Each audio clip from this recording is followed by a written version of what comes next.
afternoon. I'm Dr. Amy Rose, and I am the program lead for Privacy Policy, System of Records Notices, and Computer Matching Agreements within VA Privacy Service. During today's VA Privacy in Action Lunch and Learn event, we will discuss identity theft and how it happens. Our guest experts will also talk about how to reduce your chance of becoming a victim and share examples of scam scenarios.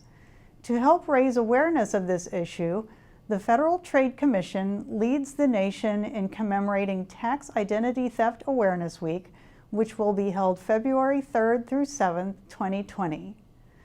We're pleased to have two subject matter experts as our presenters today. Before we begin today's event, I want to take a minute to encourage you to ask questions.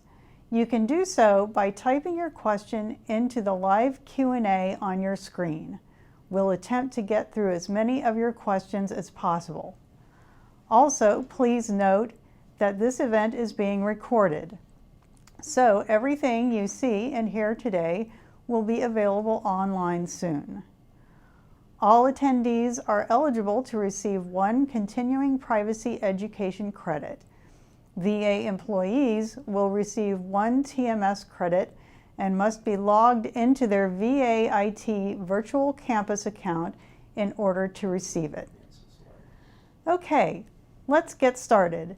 It's my pleasure to welcome our distinguished presenters. Please welcome Carol Cando-Pineda, who is counsel in the Federal Trade Commission's Division of Consumer and Business Education, where she leads teams to create and distribute free consumer tips online, in print, and on social media to help people spot scams and manage their money. And Charles Wickersham, who is a 13-year postal inspector with the United States Postal Inspection Service, or USPIS. Charles leads a team of postal inspectors who investigate the theft of mail, identity theft cases, and other crimes. Thank you both for being with us. I'll hand it over to you, Carol, for the first portion of today's presentation. Thank you so much, Amy. So today we're going to talk about a little bit of an identity theft overview, and I'm going to focus on how identitytheft.gov can help you recover from identity theft and get you that recovery plan and help you provide all kinds of documents that are going to aid in that process. But first, let's talk a little bit about identity theft. So, we've been aware of identity theft for at least 20 years now. It's been one of the FTC's top complaint categories for most of that time. Recently, imposter scams have overtaken that a little bit, and imposter scams are really just another way to commit identity theft or get money from you. But identity theft is still one of our top complaint categories. Last year, we got over 650,000 complaints about identity theft. And you can see, according to the Department of Justice statistics here, that there are approximately 26 million identity theft victims in the United States. That's 10% of the adult population, if you can believe it. And the losses are very big. $17.5 billion are lost to identity theft every year. So it's very much still worth our consideration, and it's worth knowing what to do if you encounter this. So one thing I wanted to point out was that over the last few years, tax identity theft has just skyrocketed. It was probably the most prevalent form of identity theft that we were seeing. And the last year or so, that has declined. So tax identity theft is down by a great percentage. But on the rise is credit card identity theft. That's probably what you're pretty familiar with when somebody uses your information to make charges on your credit cards or to open up new accounts in your name. So we don't know whether that trend will continue or whether tax identity theft will go on the rise again, or it'll evolve into a different kind of identity theft. So I can't say that that's a permanent sort of trend, but I just wanted to point that out because it's still worth knowing what all those basic identity theft recovery steps are. So let's talk first about the things that you need to do immediately if you suspect identity theft has found you. So the first thing you want to do is call the companies where you know the fraud occurred. Step 2, you want to place a fraud alert and get your credit reports. And step 3, you want to report the identity theft to the FTC. Now, there are lots of other things that you can do and other things that you'll have to do, and we're going to go into a little bit more detail about these 3 steps, but those are the things that you need to do right away. So first, let's talk a little bit about step 1. Call the companies where you know the fraud occurred. So if you know that there are unauthorized charges on one of your credit card accounts, you want to call that credit card company and tell them, this is an unauthorized charge, I'm an identity theft victim, please remove that charge from my credit card account. You may have to do a little bit of digging around to see if there are other unauthorized charges, and then you would have to go through those same steps with those other companies as well, whether it's a retailer or a credit card account or a utility company. You really want to contact them first and stop the damage right away. Step 2, you want to place a fraud alert on your credit file and get your credit reports. So why this is important is that the fraud alert requires the credit bureaus to take additional steps before they grant credit in your name. So it creates a barrier for identity thieves to open new accounts in your name. So you want to do that right away in case they've started to look around and tried to open other accounts.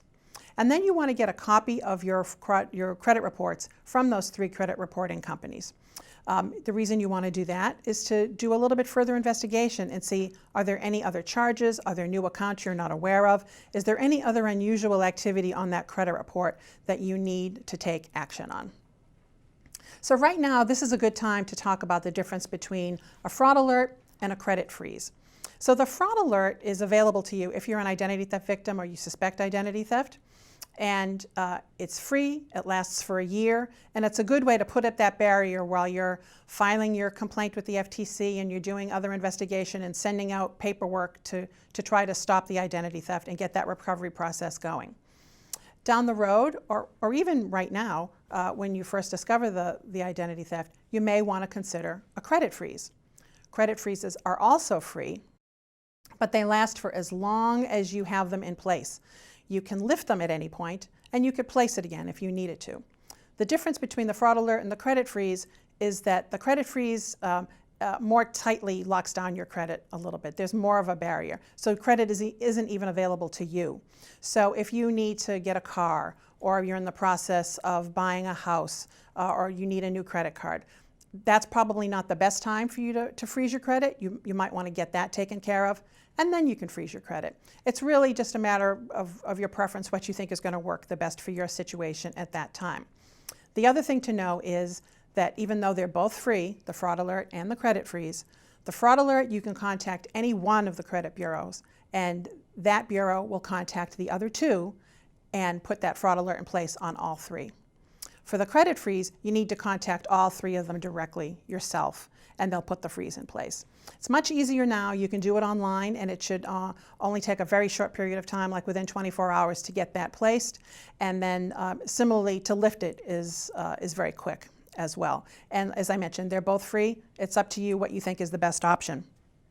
So on this slide, we have got the contact information for Equifax, Experian, and TransUnion, which are the 3 major credit reporting bureaus. And then we also have the link at identitytheft.gov where we have that information. So if you go to identitytheft.gov/credit bureau contacts, you'll see that information and you can start there. And we try to keep that up to date so that you can start there if you need to place a fraud alert or a credit freeze. So next, let's go to step 3. That's report identity theft to the FTC.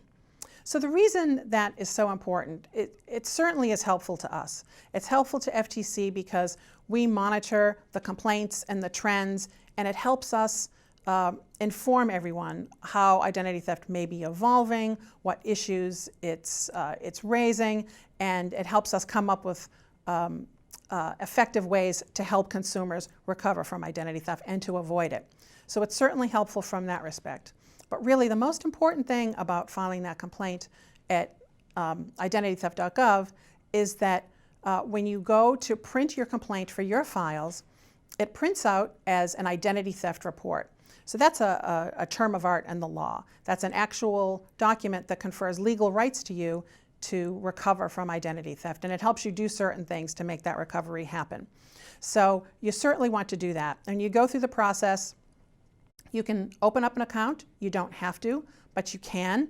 And if you do open the account at identitytheft.gov, then you can go back and update that complaint rather than starting from scratch. And as you go through the process and you look at your credit reports and you ask them to remove unauthorized information or negative or false information from your credit report, then you may learn more things and you may want to update that identity theft report and send it out to different retailers, creditors. Wherever there's been fraud, you're going to want to send a cover letter and a copy of that identity theft report to them to get the information corrected. And identitytheft.gov can help you generate those letters.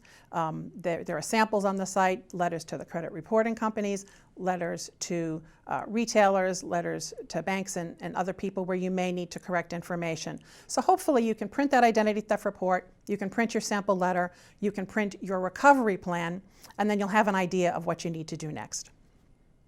So let's talk a little bit about two variations on credit card identity theft that are helpful to know about. First, there's tax identity theft. Now, you're going to want to do those same 3 steps that we just talked about, but you're also going to want to fill out the IRS identity theft affidavit form. You're going to complete that and mail it or fax it back to the IRS. You can get that form from identitytheft.gov, so it's pretty easy to get that and print it out, but then you send that back to the IRS. And then from there, you're going to file your refund and pay your taxes as you ordinarily would, and make sure you place that fraud alert on your credit report. And as I said, depending on your situation and depending on have there been other effects from this identity theft, you may want to consider a freeze. So what about child identity theft? What do you do about that? So, you know, children under the age of 18 or so should not be having credit cards. You know, children don't have the ability legally to contract with a credit card company and have it. So they shouldn't have a credit report. So what if you're seeing warning signs like there either is a credit report that you were unaware of, or you're getting bills that are in your child's name, then that may be a sign of identity theft. So what you want to do is you want to contact each of the 3 credit reporting bureaus and ask them for a manual search based on your child's Social Security number. Their name may never appear, but their Social Security number, if it's been misused, it'll appear in that credit file. And the only way to get to the bottom of that is to ask for that manual search. So if you do that and you find a credit report, then you're going to want to write to the credit reporting company. You're going to call them right away and ask them to close down that file, tell them it's not your child is a minor, they shouldn't have a credit report, this is the result of identity theft. And then you're going to follow up with a letter and that identity theft report to confirm that they should close that down. And then you're going to request a credit freeze in their name. I wouldn't even bother with the fraud alert at that point. You probably want to go right to the credit freeze for your child. And then you can place it and then lift it if you need to, if they need credit at some point, and then place it back again. So this is what identitytheft.gov looks like. This is the site. It generates your personal recovery plan. You can get your identity theft report.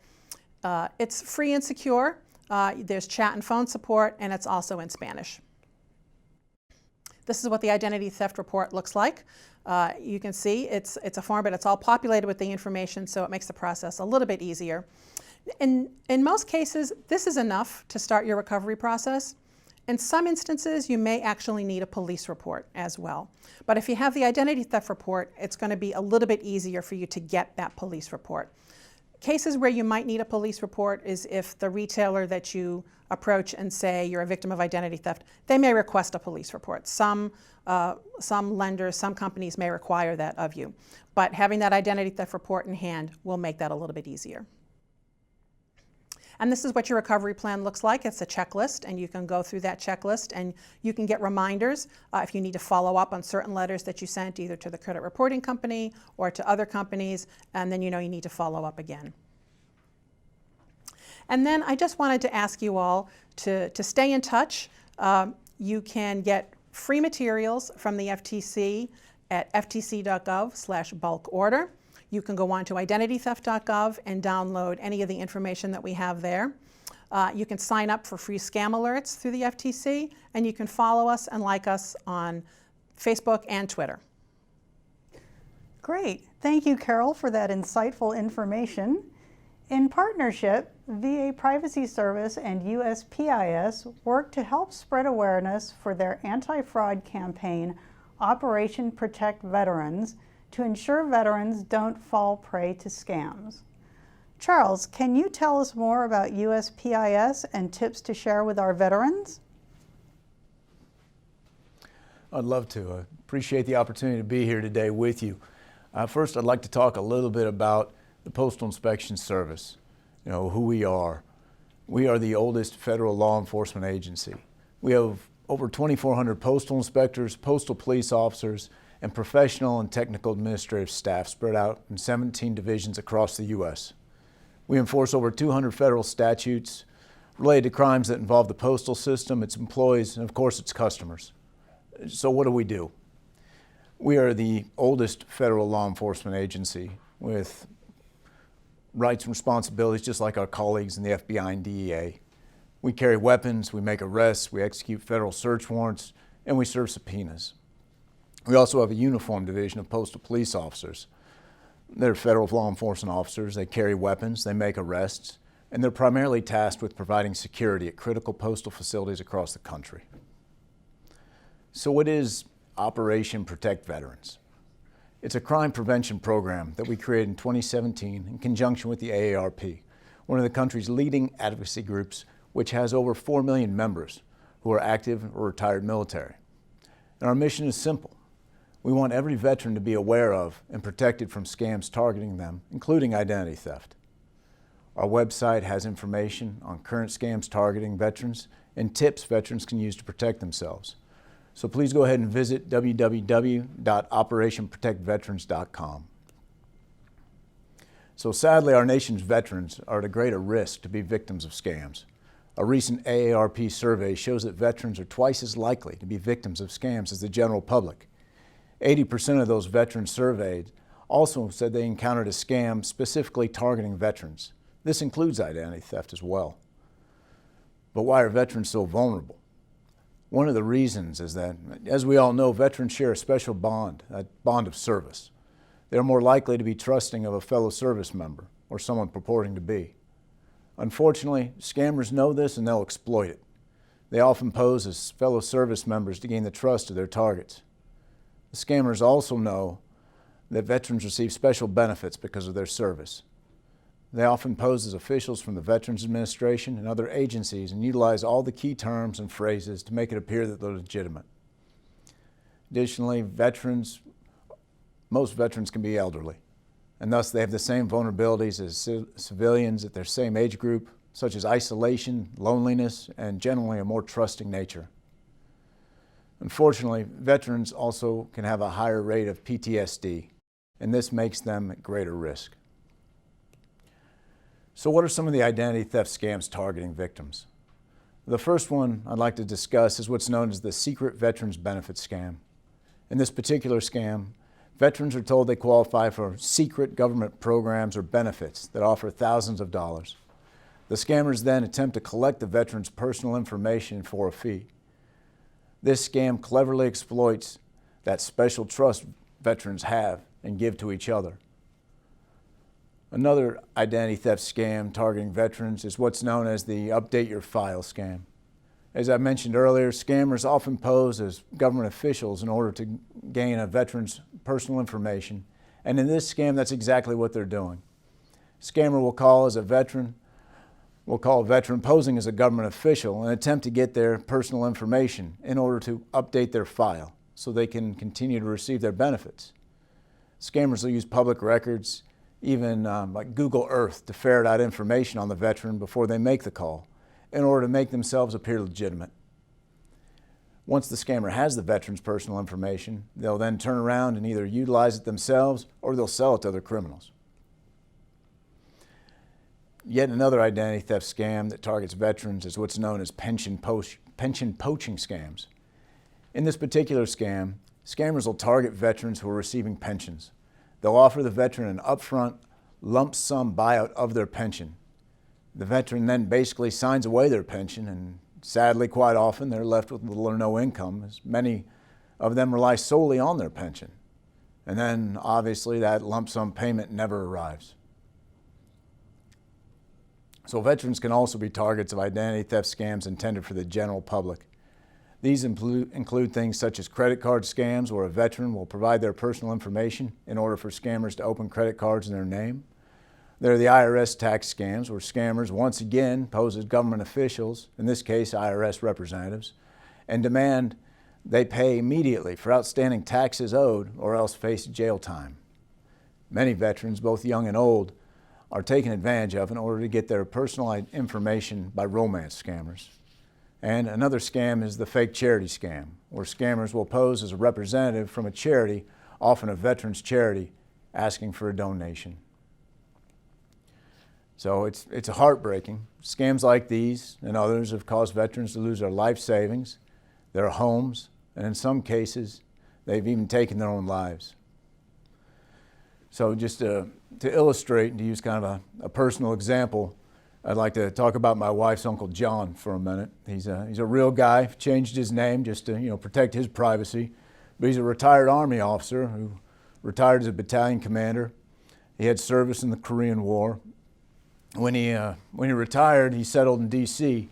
and he opened a successful real estate firm. So as he got older, he was later victimized by scammers multiple times.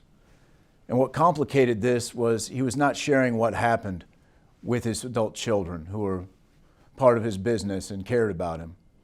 So that's not uncommon. Many victims, especially older Americans, are unwilling to discuss scams and their own victimization.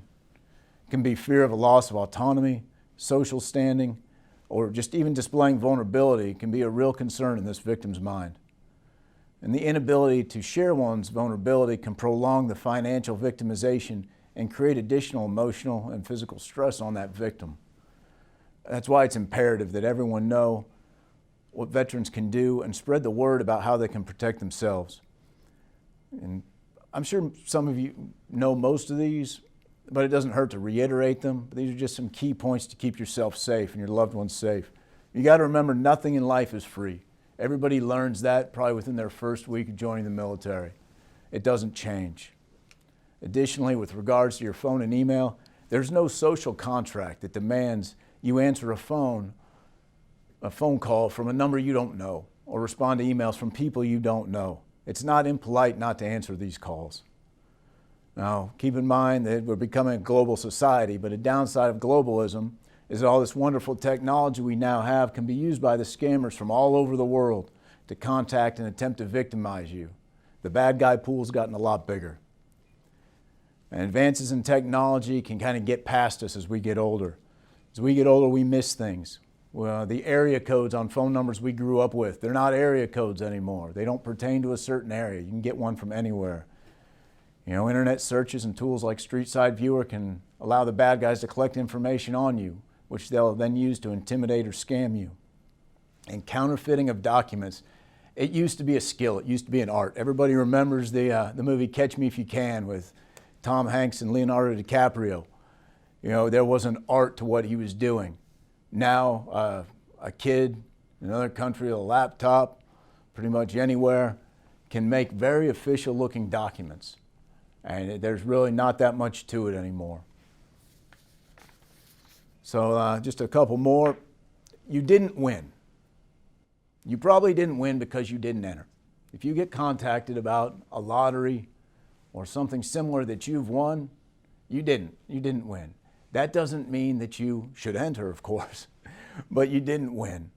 Also, the FBI, the IRS, my agency, we're not going to contact you by phone, especially if we're telling you that you have an outstanding warrant for your arrest or you owe tax dollars. If you keep these things in mind, you'll be much better off. The most important one, last but not least, is always remember, if it sounds too good to be true, it most likely is. So we need your help to spread the word. If your department or agency deals with veterans and or the general public directly, we have a printed brochure that you can download for free. Just visit OperationProtectVeterans.com. And please like and follow us on Facebook, Twitter, Instagram, and YouTube. I'd like to say thanks to everyone at the VA for allowing us to be part of this important event, and I'm looking forward to taking any questions. Thank you, Charles. Let's see what questions we have from participants. The first question is, are my children's identity at risk? How can I protect them if they aren't adults yet? Carol and Charles? So I guess let's go back to what I had been discussing about child identity theft, right? Your child really should not have a credit report, right? So that's the first indication of trouble. So as a preventive measure, you may want, as your child gets to be about the age of 16, to go and proactively go to the credit reporting companies and ask for that manual search of the files based on their Social Security number. That'll give you a tip-off and let you know whether or not there is a file there, and then you can go to identitytheft.gov and follow those steps to shut any credit reports down. Okay. Our second question is, what steps can I take if my information has been involved in a data breach? I'll jump in and at least give you a little off-the-cuff answer. I would recommend going to identitytheft.gov/databreach. A lot of what you do is very similar to the steps that we've talked about in terms of getting your credit report and reviewing it, considering a credit freeze possibly. But it depends on what information was compromised, really. So if you go to identitytheft.gov/databreach, it'll give you some information about the steps that you can take for that. Great. Charles? It's important to remember with the data breach, that's really just a symptom of our society. You can do everything right. You can shred everything. You can not answer the phone. But your data's out there. It's part of doing business, especially as we move away from a society based in cash. So just accept it's going to happen. Know what to do when it happens. And to add on to the credit reports, you're allowed 3 a year, 1 from each of the big 3, Experian, Equifax, and TransUnion. I would suggest ordering 1 every 4 months. That way you're checking 3 times a year, and they validate 90 to 95% of the same information. So you'll be that much safer that more often. Okay. I would second that. That's a really good practice to get into. Any snapshot of that file over the course of time is going to give you an indication of what's happening in your credit file, and it can be really helpful to see that sooner rather than later so that damage doesn't continue to happen and when you could have acted on it a few months before. And I'd also like to say, you know, it's true data breaches are very prevalent and they're out there. And you know, I've talked to some consumers who have just said, oh, you know, what difference does it make? They kind of throw up their hands. And I've said, no, you don't want to completely give up on maintaining your security and being, you know, vigilant with your information and with your paperwork. You know, if you were robbed once, that doesn't mean that you stop locking your doors and locking your windows, right? You're still going to take those precautions so that you can continue to protect your information. Great. Wonderful. We have another question for you. Are there other scams to be aware of, or what can we do to stay more secure online? Would you like to jump in on that? Sure. A lot of it's how you view being online. I heard a long time ago that to view the internet as a bad neighborhood. It doesn't mean that you're not going to shop there. You might not go to dinner there per se, but you're going to be very careful if you do. You know, if you choose to transact even a small amount of business, something on like a Craigslist or a similar site, you need to be very cognizant of the fact that scammers are all over those sites. You got your radar up, you pay attention, you are careful about what forms of payment you accept and what you actually become engaged in, how much information you get out. Yeah, most definitely. We always advise consumers in any environment that before you consider doing business with someone or purchasing anything, that you do some research. You want to find out who you're dealing with and know about the product that you're going to buy, and whether you're online or in person, you want to be careful who you share your information with. Okay. Well, thank you to all of you who asked questions. Carol and Charles, let me ask each of you for the most important lesson you want our participants to leave with today. Let's start with you, Carol. Sure. So what I would like to tell people is to make that process of your personal information security a habit. Make it a routine. So know what bills you're expecting to either be posted or to come in the mail. Know what you've charged so that when you get your bills and you look at them whenever they come in, you have a real clear idea of your financial picture ahead of time. You have some idea of what's in play, because then if something goes wrong or there's an unauthorized charge, it's going to jump out at you much more quickly and you'll be able to get to it much more quickly. And I would also encourage people to go to annualcreditreport.com to order those credit reports. That's part of that security habit, along with the online security of using strong passwords and keeping your security software up to date, maybe even setting it to update automatically.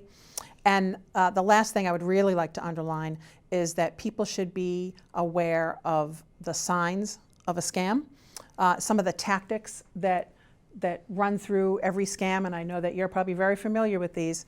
Scammers are very often high pressure. They're very professional. They know exactly what they're doing. They know what the pressure points are for people, and they'll just keep prodding until they find something that maybe resonates with you, and that puts you in a vulnerable situation. But if you know that that's happening, you're able to fend that off a little bit more. And if they pressure you to act fast or to pay with a gift card, run. Nobody is ever going to ask you to pay for something legitimate with a gift card. That's always a scam. Okay. And Charles, how about you? We have 3 points we'd like to have people take away from this. The first is that shame is the scammer's best friend. You know, many elderly veterans are ashamed to admit that they've been scammed.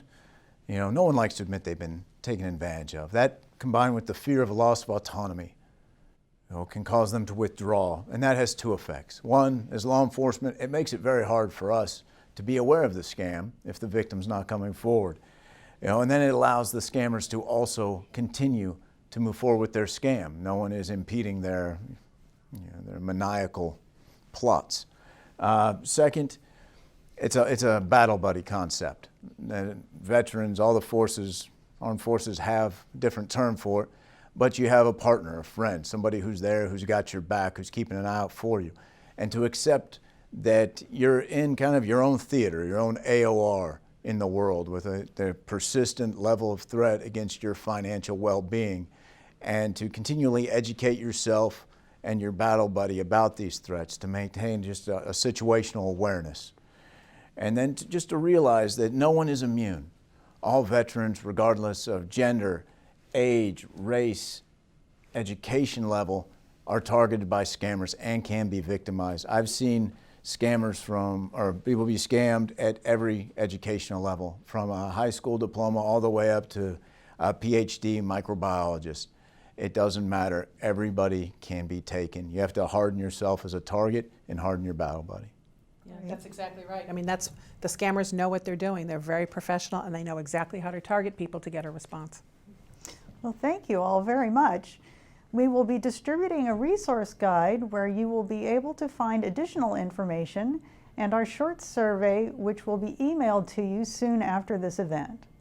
Thank you again, Carol and Charles, for the wealth of information on how to identify and prevent identity theft. Stay connected with VA Privacy Service for our events throughout the year, and be on the lookout for our next Privacy in Action Speaker Series event on March 31st, where we will explore privacy protections in the cloud. This concludes our virtual webinar for today. On behalf of VA Privacy Service, thank you again for your participation.